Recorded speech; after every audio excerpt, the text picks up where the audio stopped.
What's going on, everyone? Welcome back to the channel. The time has arrived in Ludus for the Astral Rift event. That means Pirate Queen is now available. Pirate Queen is for the next 99 days and 21 hours.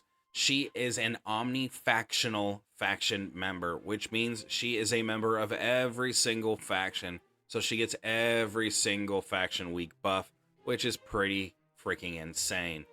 After the 100 days, I cannot quite remember where she goes, but I'm assuming outlaw. As a pirate, she's going to be an outlaw. So her ability, she is going to drop a boarding ship that deals 321,000 damage to enemies in a large area, stun them for 3 seconds, and drop 3 pirate boarders. Each pirate has 428,000 HP and deals 107,000 damage. Pirate Queen alternates close and long range attacks, targeting enemies with the least HP. So that means she is an assassin, which is pretty awesome. She is the only character in the game to have 5 buff pattern squares, which is pretty awesome. Generally means that she can work in every single section of the board. That is pretty awesome. Now, the Astral Impulse only lasts for 100 days, and the Astral Impulse, the hero came through the Astral Rift and has gained a number of buffs. Her health has increased substantially. She's supposed to sit at 2.2 million. She's now at 2.9. Her damage is supposed to be 125,000, is now 162,000, and her ability strength is increased by 30%. And as I said before, she is omni-factional. She has every single faction of the week buff until the timer goes out. So we have 3 months and 10 days of Pirate Queen probably running roughshod over everything. So I'm not 100% if this is going to be a week-to-week thing. I don't necessarily know. I really hope not, to be honest. I'm really kind of hoping that Pirate Queen, or that the Astral Rift is once in a while, like once a month or something like that. So that way it makes Pirate Queen a little bit more exclusive. Like, you have to be playing that week to get her, and you actually have to give it a go. But I guess we'll see come next week. I'm not 100% how these things work, but we'll pick up on it as it's going across. Now, as you play the game, you'll see that there is a defeat limit. Me personally, right now, I have played quite a few games. I have 6 games underneath my belt. I am a 50% win rate currently. I've been running into unstoppable bots. Yeah, those 3 losses are unstoppable bots. With those 3 losses, I now officially only have 2 remaining until I can no longer do Astral Rift PvPs until they reset. And the reset does happen after a certain amount of time. I haven't quite got there yet because I haven't lost 5 times, but they do reset. If you do not have the Astral Battle Pass, you will only get 1. You lose once, your time is up until the timer goes down. So just keep that in mind. The Astral Battle Pass is beneficial because you get more losses. You can be in it a little bit more. That's really its main purpose. However, they do have phenomenal rewards in the Battle Pass. I keep looking at it and I keep getting happier and happier. You get golden runes, you get runes, you get teeth for Grand Tournament, you get gloves for Grand Tournament. You get 9 or 10 legendaries alone in the 50 milestone, or the 50 levels it takes to cap it. You get Pirate Queen at the very end, which is awesome. This indicates that you can get a copy of Pirate Queen in multiple sections of the Astral Rift to where you are not forced to buy the level up packs. That is awesome. You just pay. You just play. You just play. That's pretty great. Now, that brings us to our Astral Compass Summoning Rift. Every 40th compass spent is guaranteed to get you a legendary hero. Every 70th compass spent is guaranteed to get you a legendary astral hero. Now, I want to point this out going into it. Every 9th win, every time you win 9 times, you get 20 compasses, up to a max of 140 off of winning. So, that said, that is going to give you, just by playing and winning, you just have to be good and prioritize your strategy, prioritize your placements, really make your way through it with caution and expertise. You could get 140 compasses, which guarantees you 2 copies of of the Pirate Queen. So with that thought in mind, look at the battle pass, look at here. That's 3 copies of Pirate Queen, which means that's going to get a level. If you bought the battle pass, you get enough copies of Pirate Queen to take her to level 8. By playing and doing our summons when the compasses are hit, you get 3 more, which gets you to level 9 for free. And then hopefully level 10 following that if you are lucky enough to pull her in the otherworldly loot, which there's 3 more copies there. So there's ultimately 2, 5, 6, 7, 8. I think there's 9 copies in total of Pirate Queen. That's pretty great in my opinion, but I'm also a spender, so I like getting my money's worth. By getting my money's worth in the compass pulls, there is 4 chances for otherworldly loot. The otherworldly loot is 20 golden runes, 100 ethereal summons, 7 legendary copies, and then 3 copies of Pirate Queen. So there's only 4 of these out of there. When you have your 140 pulls, when you have your 140 compasses, that's 14 pulls. In those 14 pulls, you are possibility of getting 4, one of these 4. That's pretty great. Now, if you don't want to play and you just want to go for the big time boss, there's 3 more copies at 250. There's a buyer's bonuses up here. You can just come in here and spend, if you're on Android, and this looks like this is really weird pricing, but 50, 80, 100, $115, I want to say, between $113 and $120. You can easily buy 30, 80, 150, 220 compasses and just do your pulls. Really, that's what it comes down to. That also applies to the leaderboard as well. The leaderboard for most compasses spent, you can be on top of the leaderboard and get 15,000 coin, 20 ethereal summons, a pretty neat avatar frame. An avatar I really want because I like octopuses, or octopi, and that's pretty fun. And then an awesome rabid buddy emote, and then smile. I love it. I want that most of all. I want that to be a permanent fixture. There is also most spheres earned, which again, 15,000 coin, 20 ethereal summons, and then a cool frame and a pretty decent looking avatar. It looks like a sleepy boy. It's a walrus I want. It's a pirate walrus. That'd be nice. But I'm not going to chase that pipe dream. So that is the Astral Rift. That is the Pirate Queen. The Pirate Queen also came with a perk. That perk is Shark Tornado. At the start of each round, launches a tornado of sharks towards the enemy's back row, continuously dealing 100% of heroes damage in a small area until it reaches the board's edge.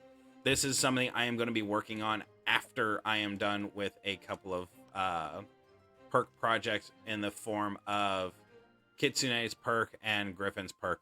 For right now, I'm actually going to be taking that off of Little Red because it's not being beneficial to me, and I'm just going to throw on the High Explosives perk.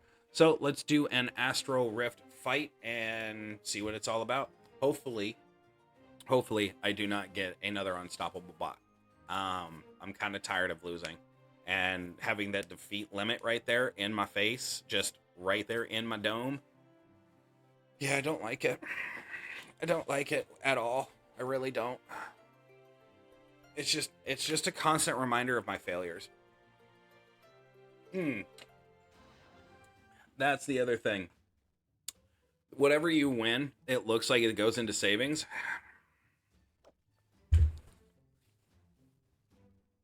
Level 15 with a max level tech golem armor. Legendary. The legendary is Bulwark. The legendary is Onslaught. I'm so sick and tired of this, but it makes perfect sense that the Astral Rift will be a battlefield where you have to have some of the best lineups. You have to have some of the best perks. You have to play perfectly. And it makes perfect sense. If you're going to get an OP hero, you are needing to fight for that OP hero. So, and I made a mistake there. Before I moved Muerta over, I really should have dropped the Knight down. Knight didn't need the 1, Muerta needed the 4. The return on investment right there was not good. But these fights have to be hard. That's what I'm trying to get at. They have to be difficult. Because if you're going to grind through here, you can't just grind through here willy-nilly just to get an OP card. You cannot do it. You have to have some sort of challenge. And that's pretty awesome. Finding that silver lining is critical if you're going to play a Ludus. Find that silver lining. Make sure that you are understanding there is a pro and a con to everything that happens within this game. That's something that I, my personal self, have had to figure out. I can get butthurt about it, or I can just become better. And that's what I try and do on a daily basis. I try to become a better player. Figure out my mistakes. Really, really, really figure out my mistakes. And right now, I realized one of my mistakes, and I'm going to try not to make that again. That said, we're going to go with Griffin's attack speed. Because I feel like that's necessary. I feel like that's going to win us this game. Little Red, let me in. I don't like Little Red. The fact that this is the second week I have to play her bums me out, but hey, that's okay. We have Muerta, tap dead center. Since he has nothing really going on over here right now, I really just kind of wanted to put Muerta in that in this spot because it's a wider chance for me to do some real damage. Oh, now I see the tech golem. Now I see my demise. This is why I see my demise. Since he can't take damage for 7 seconds, basically allows for him to get to Muerta, get the deflection field, and just kill everything off. I've got no counter for this. I've got none. So, yeah, that toxic genie is it's enough to make me kind of want to puke a little bit. I fucking hate bots. The more OP the bot, the more toxic the bot. And I will die on that hill. We're done, guys. Like, there's not... I mean, my team and I are going to fight through this because we're fighters, we're contenders. We try our very, very best at all times. That is our motto. But there's no beating that fucking tech golem.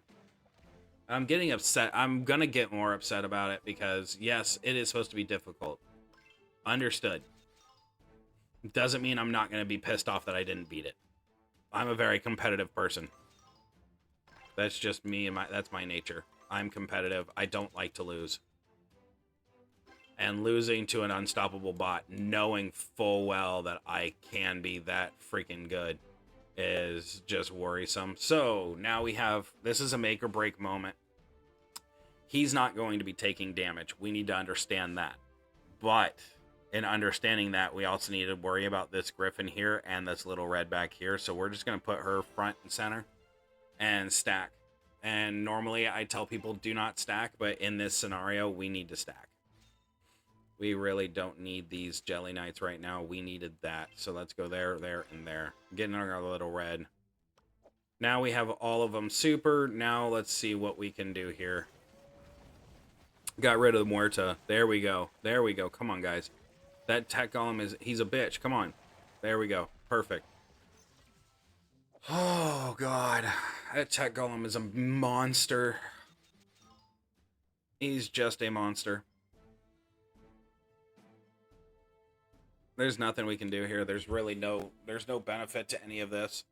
If I drop the Little Reds, I'm only getting 2 cards. By losing 3, I'm getting 2. It's not really beneficial. I'm kind of wondering if I need to turn Griffin back into the defensive monster that I had him earlier. But double up on Muerta is actually being very helpful right now. Muerta is winning this game for us. We're going to apply the fear with our skeletons, giving a little bit more distraction to that tech golem. We're not getting kitsunes, like, at all. I don't understand why we're not getting kitsunes at all.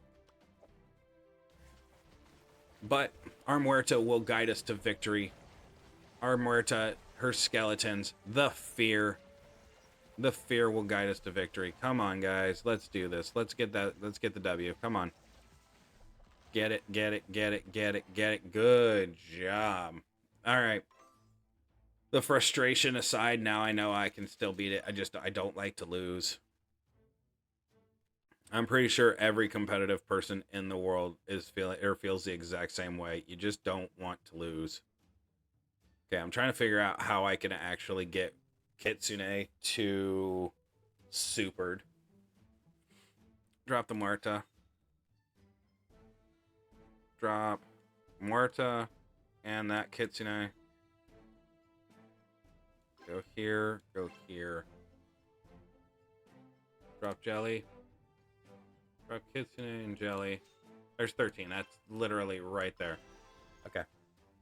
That took me half a second to see that. Okay, let's go into this last... Oh my god, he's got 2 tech golems now. Every single time I get down to the final heart, he finds some way to fuck me. Oh, get it. Get it, get it, get it, get it, get it, get it, get it, get it, get it, get it, get it, get it, get it, get it. I'm tired of losing. Victory. Oh, way to go, team. Brava. Brava. Oh, so good. So good. I have a feeling that is what played the biggest role here. Yep, that played the biggest role.